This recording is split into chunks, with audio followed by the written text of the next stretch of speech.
මම වැවට බහිනවත් එක්කම මට මතක කටින් දිය බුබුල පිට වෙනවා මාව ගිරෙනවා තම මට මතක.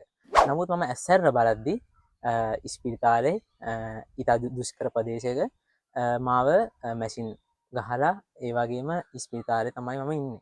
අනිත් ළමයිනුත් යන්න ගිහලා එකින් එක්කෙනෙක් අතාල්ලාගෙන තමයි ගොඩට ඇවිත් තියෙන්නේ. ඉතින් මම ඇත්තටම දන්නේ නැහැ මොකද මම ඒ වෙලාවේ මං ඉඳලා තියෙන වතුර යට මැෂින් ඔක්කොම එකපාර නැවතිලා තිබ්බා. ඒ කියන්නේ හાર્ට් බීට් එක ඔක්කොම නැවතිලා විනාඩියක් වගේ කාලයක් තුර සිහිය නැති ඉඳලා තියෙනවා. ඒ කියන්නේ හાર્ට් බීට් එක බිඳුවට ගිහිල්ලා.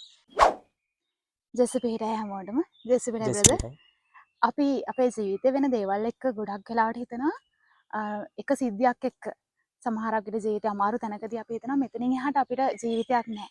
මෙතනින් එහාට අපිට බලාපොරොත්තුවක් නැහැ. දැන් ඉවරයි. හැබැයි එන්නේ වගේ තැනකදී ජේසු අපිට මෙහෙම ගීතාවලිය 91 පරිච්ඡේදයෙන් කතා කරලා කියනවා සිය පියාපත් වලින් ඔබ ආවරණය කරන සේක. ඒවා ඔබේ රැකවරණය වන්නේය. එතුමාණන්ගේ විශ්වාසවන්තකම ඔබට රැකවරණයද පලිහද වන්නේය. ඉතින් අන්නේ වගේ තැනකද ජේසු කතා කරන තැන් හරියටම අපි අල්ලගත්තොත් අන්න එතන අපේ ජීවිතේ හැරවුම් ලක්ෂය වෙනවා. අන්න ඒ වගේ ලස්සන අත්දැකීමක් අපිත් එක්ක බෙදා ගන්න අද එකතු වෙලා ඉන්න බ්‍රදර් කොහොමද ජීවිතේ මේ දවස්වල ගෙවෙන්නේ? ඔව් මේ දවස්වල ජීවිතේ සාමාන්‍ය විදිහට යනවා. ඉතින් අපි දන්නවා ජේසු කොහොමද අපේ ජීවිතයට විවිධ අවස්ථාවල විවිධ අත්දැකීම් ඔස්සේ කතා කරනවා නේද මිෂේ? ඉතින් එතකොට අපි දන්නවා මම මේ කියන සිද්ධිය උනේ 2017 වගේ ටිකක් ඈත අතීතයක. නමුත් ඒවා අපේ ජීවිතේ හැමදාම අපේ ජීවිතේ බැඳිලා තියෙන අත්දැකීම් රාශියක් එක්ක ඒ අත්දැකීම් ඉතා විශේෂ අත්දැකීමක්. ඉතින් මේක වෙන්නේ ඉතින් මම අපේ ගමේ තවත් සහෝදරයන් කිහිප දෙනෙක් සමග ඒ වගේම පල්ලි පියතුමත් සමග අපි යනවා විනෝද චාරිකාවක්. එතකොට මම බ්‍රදර් කෙනෙක් වෙන්න කලින් 2017 එතකොට එහෙම අපි ගියාට පස්සේ අපි යනවා අපේ වැවක් නාන්න. ඉතින් අපි උදේ යද්දි මේ වැව හරිම ලස්සන වැවක් ලංකාවේ තියෙන.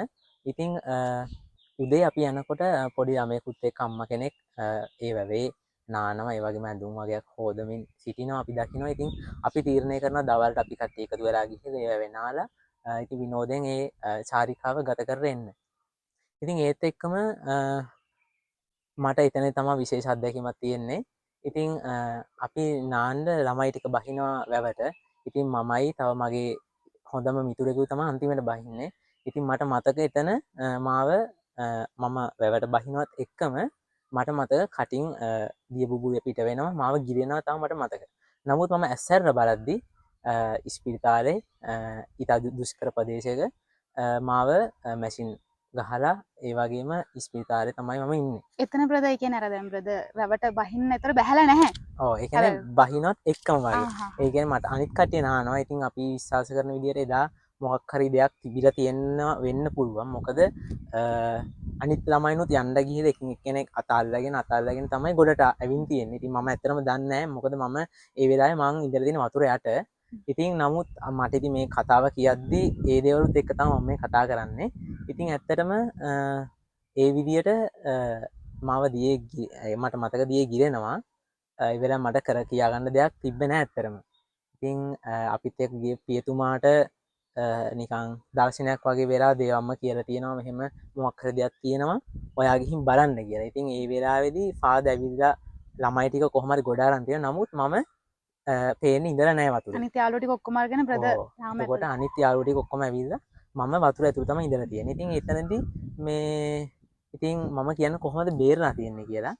ඉතින් එතනදී විශේෂ අයියලා දෙන්නෙක් ඇවිත් තමයි මාව ගොඩ අරන් තියෙන්නේ. ඉතින් ඒ අයියලා දෙන කොහෙන්ද ආවේ කියලා තාමත් අවිරහසක්. අදටත් දන්නේ නැහැ කොහොමද කවුද ආවේ. ගමේ අය කිව්වෙත් නැහැ මේ කවුද. ගමේ අය කිව්වෙත් නැහැ. ඒ කට්ටිය දන්නේ නැති දෙන්නේ. කවදාවත් ඒ හරියේ ඒ ගමේ හිටපු නැති දෙන්නේ. ඉතින් තාමත් මට අවිරහසක් කවුද ඒ දෙන්න කියලා. ඒ වගේම අපිත් එක්ක ගිය ෆාදරත් ඒක අදටත් අවිරහසක් කවුද ඒ පුත්‍රයා දෙන්න කියලා.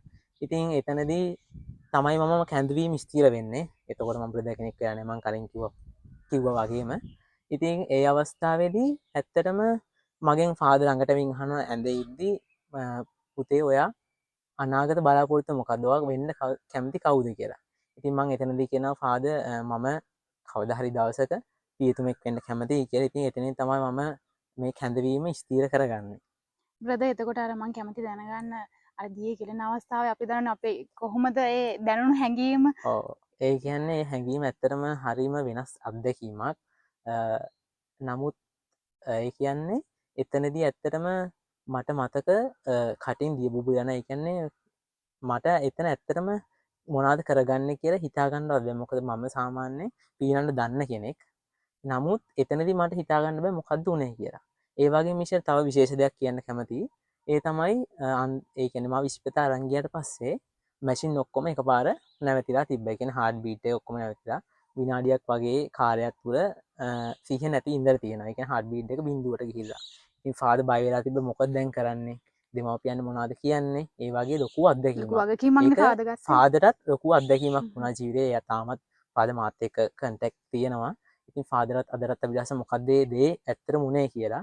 ඉතින් ඊට පස්සේ ෆාදර් ආඥා කරද්දි තමයි ආයේ මේ ජීවිතේ නැත්තම් හුස්ම ඇවිල්ලා තියෙන්නේ. එතකොට මැෂින් නතර වුණාට පස්සේ තමයි ෆාදර් ෆාදර් ඒ කියන්නේ ෆාදර් වගකීමනේ ඔව්. ළමයෙක් නැති වුණා කියන්නේ ෆාදර් බය වෙනවානේ. බය වෙනවනේ. ඉතින් ඇත්තටම ඒක මේ මාර විදිහ අත්දැකීමක්.